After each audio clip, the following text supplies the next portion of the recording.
Hello, नमस्कार, welcome, स्वागतम। आप हैं द वर्सटाइल डॉक्टर के साथ।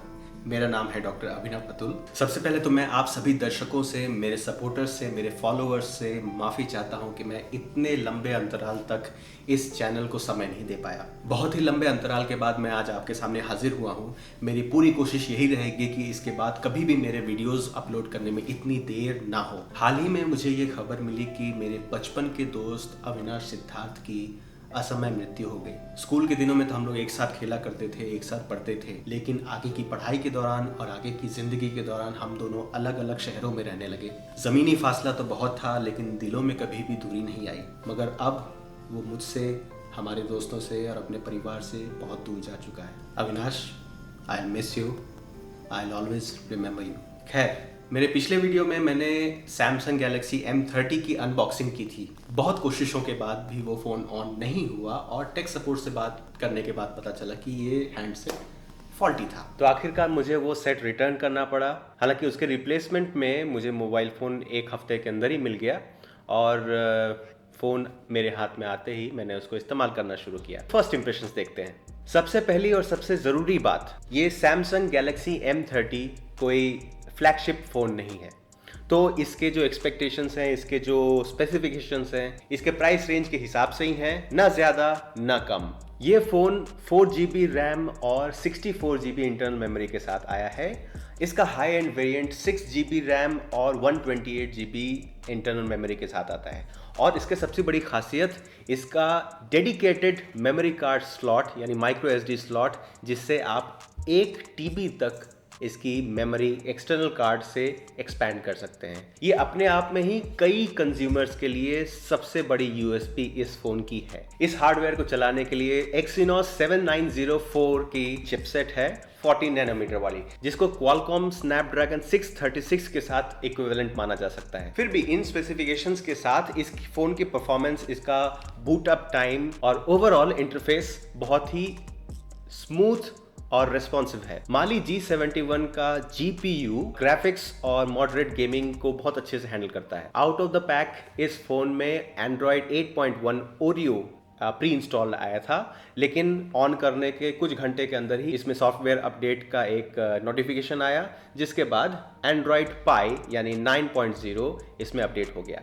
यूज़र इंटरफेस की बात करें तो इसमें One UI यूज़र इंटरफेस है जो काफ़ी क्रिस्प है, लेकिन सैमसंग के इस UI में, जैसा कि बाकी सारे फ़ोन्स में रहता है, कुछ प्री इंस्टॉल्ड ऐप्स और कुछ ऐसे सैमसंग स्पेसिफिक फीचर्स हैं जो अगर आप सैमसंग के फ़ैन हैं तो आपको अच्छे लगेंगे, नहीं तो कुछ खास यूज़फुल फीचर्स वैसे नहीं है। इस फ़ोन का सबसे बड़ा USP full HD plus super AMOLED display. Samsung के एमोलेड डिस्प्लेस का तो कोई और जोड़ ही नहीं है, लेकिन जब रिसेंट ईयर्स में Xiaomi और OnePlus ने भी एमोलेड डिस्प्लेस लाना शुरू किया है, तो सैमसंग की अब स्क्रीन पर मोनोपोली नहीं रही। फिर भी 1080 बाय 2340 पिक्सल्स का ये फुल HD प्लस स्क्रीन बहुत ही बढ़िया है। जैसा कि आप देख ही सकते हैं, इस स्क्रीन में ये यू शेप्ड नॉच है। ये फ्रंट फेसिंग कैमरा 16 मेगापिक्सल का है और f2.2 एपर्चर्स पे काम करता है। और मेरे कुछ दिनों के एक्सपीरियंस में ये सेल्फी कैमरा इसके पीछे के इसके मेन ट्रिपल कैमरा सेटअप से भी बेहतर काम करता है। ये ट्रिपल कैमरा सेटअप देखने में तो टॉप क्लास लगता है, लेकिन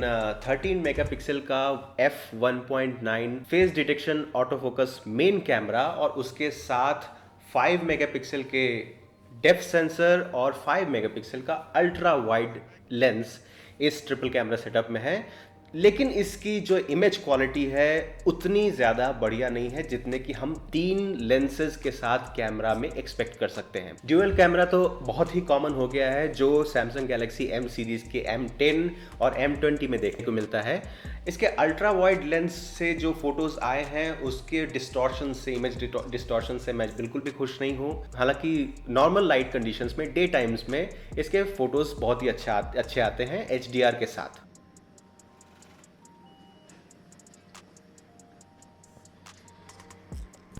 इसका एक और फीचर है ब्लू लाइट फिल्टर, जो नोटिफिकेशन पैनल पर दिखता है। ब्लू लाइट फिल्टर ऑन करने के बाद सपोजिटली ब्लू रेडिएशन जो स्क्रीन से आती है वो कम हो जाती है। स्क्रीन रेजोल्यूशन, स्क्रीन कलर्स पर बहुत ही माइनर फर्क पड़ता है। इसका सबसे ज़्यादा इफेक्ट दिखाई पड़ता है टेक्स्ट पर।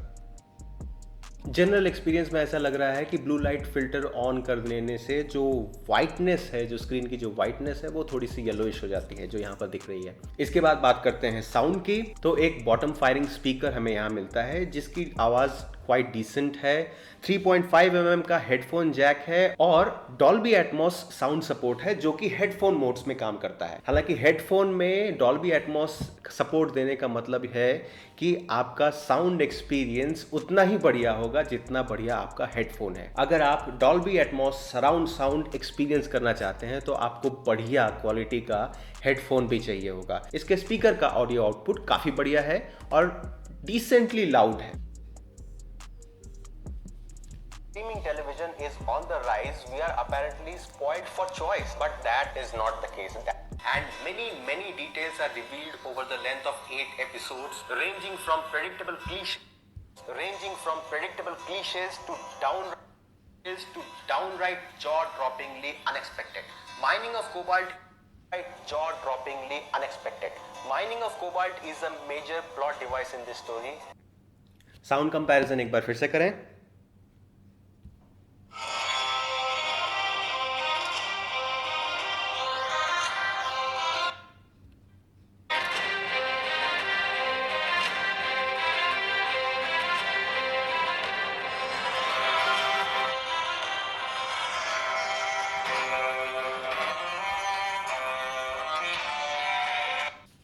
और सिंगल बॉटम फायरिंग स्पीकर होने का मतलब ये भी है कि अगर आप मीडिया कंजम्पशन कर रहे हैं और आपने मोबाइल को इस तरह से पकड़ा है जैसा कि आमतौर पे सभी लोग पकड़ते हैं, तो स्पीकर ग्रिल के सामने आपका हाथ आ जाएगा और साउंड किसी तरह से ओक्लूड हो जाएगा। खास तौर पे गेमिंग के समय मोबाइल इस तरह पकड़ने से स्पीकर्स छुप जाते हैं।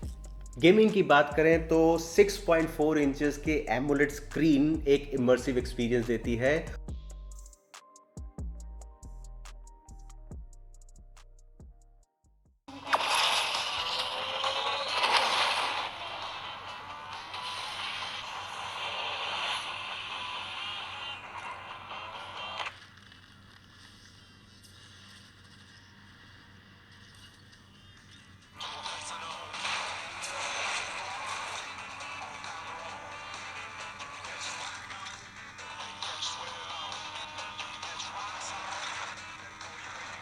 जैसा कि आप देख ही रहे हैं, मोबाइल को इस तरह से पकड़कर गेम खेलने से स्पीकर्स ऑक्लूड हो ही जाते हैं। ऐसा ही एक्सपीरियंस पबजी मोबाइल के साथ भी होता है। हालांकि पबजी मोबाइल खेलने वाले लोग जानते ही हैं कि बिना हेडफोन के पबजी मोबाइल खेलने का कोई मज़ा नहीं। फ़ोन के बैक साइड पर ये फिंगरप्रिंट स्कैनर थोड़ा सा ऊंचा है। मेरे हाथ के साइज के हिसाब से जब मैं इस फ़ोन को उठाता हूँ तो उंगली ऑटोमेटिकली इस फिंगरप्रिंट स्कैनर पर नहीं जाती है। उसके लिए मुझे थोड़ा सा मशक्क़त करनी पड़ती है। In any case fingerprint scanner की स्पीड बहुत ही बढ़िया है और एक्यूरेसी बहुत ही बढ़िया है, लेकिन इसमें जो फेस रिकग्निशन सॉफ्टवेयर है वो बहुत ही स्लो है, टीडियसली स्लो। मेरे ख्याल से फिजिकल फिंगरप्रिंट स्कैनर होने की वजह से फेस रिकग्निशन सॉफ्टवेयर पर ज़्यादा ध्यान नहीं दिया गया है। कॉल करने के दौरान फ्रंट कैमरा के ऊपर में ये छोटा सा जो स्पीकर ग्रिल है उससे आवाज़ बिल्कुल ठीक ठाक आती है, लेकिन हल्का सा ऐसा ज़रूर महसूस हो रहा है कि साउंड थोड़ा सा दबा हुआ है। इन हैंड फील और बिल्ड क्वालिटी की बात करते हैं। प्लास्टिक बॉडी है,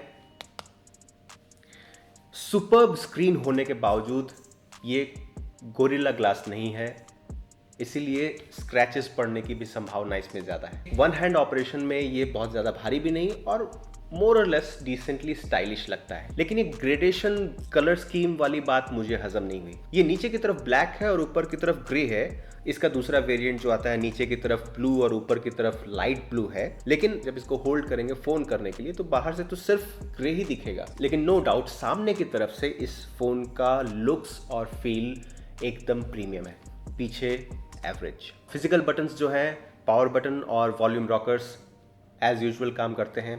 पावर बटन और वॉल्यूम डाउन की से स्क्रीनशॉट लिया जा सकता है।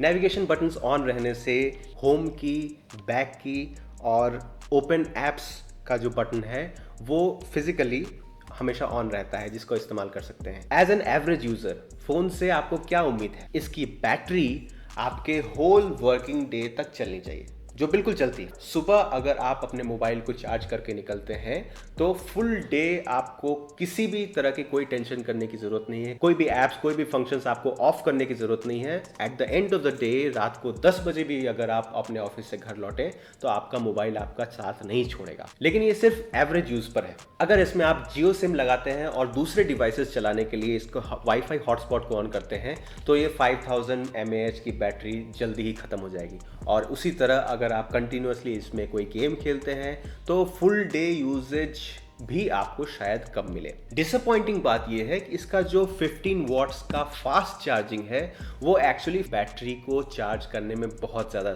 समय लेता है। मैं इसके चार्जिंग स्पीड से बिल्कुल भी खुश नहीं हूँ। तो समराइज करने के लिए एक डिसेंट बजट रेंज में सैमसंग गैलेक्सी M30 एक बहुत बढ़िया ऑप्शन है। इस फोन के दो सबसे बड़े यूएसपी है इसका full HD plus AMOLED display और इसकी 5000 mAh की बैटरी।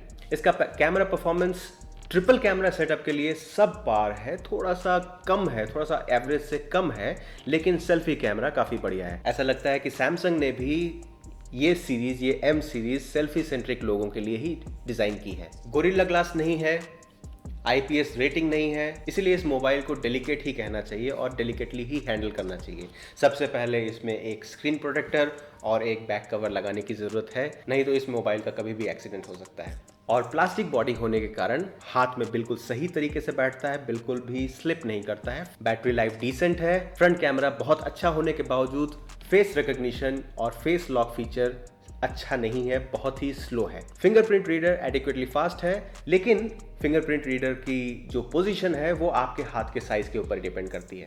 तो आपका क्या ख्याल है? आप अभी कौन सा फ़ोन यूज़ करते हैं और क्या आपने सैमसंग गैलेक्सी M सीरीज़ की ये M30 फ़ोन खरीदने की बात सोची है? मोबाइल फ़ोन्स के मामले में सैमसंग एक ऐसी कंपनी है जो साल में दर्जनों फ़ोन मॉडल्स लॉन्च करती है और अगर आप एक एवरेज कंज्यूमर हैं तो आपके पास इतने सारे चॉइसेस हैं कि आप कंफ्यूज हो जाएंगे। इसका पॉजिटिव एस्पेक्ट ये है कि आप जैसे भी कंज्यूमर हो, आपका बजट जैसा भी हो, सैमसंग का एक न एक फ़ोन आपके लिए टेलर मेड मिलेगा। और इसका नेगेटिव एस्पेक्ट ये है कि आप जो भी फ़ोन खरीदें आपको हमेशा ये लगेगा कि काश मैंने थोड़े से और पैसे लगा के दूसरा मॉडल खरीद लिया होता। मेरा ये अनबॉक्सिंग वीडियो और फर्स्ट इंप्रेशंस आपको अगर अच्छे लगे हों तो अपने दोस्तों के साथ इस वीडियो को ज़रूर शेयर करें और मेरे साथ बने रहने के लिए मेरे इस चैनल को सब्सक्राइब ज़रूर करें। फिर किसी प्रोडक्ट रिव्यू या किसी और विषय पर चर्चा करने के लिए मैं जल्द ही आपके सामने उपस्थित होऊंगा। इस वीडियो के माध्यम से आपसे जुड़ने का मुझे मौका मिला, ये मेरे लिए गर्व और गौरव की बात है। It is my pride and privilege to be able to connect with you through this video. नमस्कार।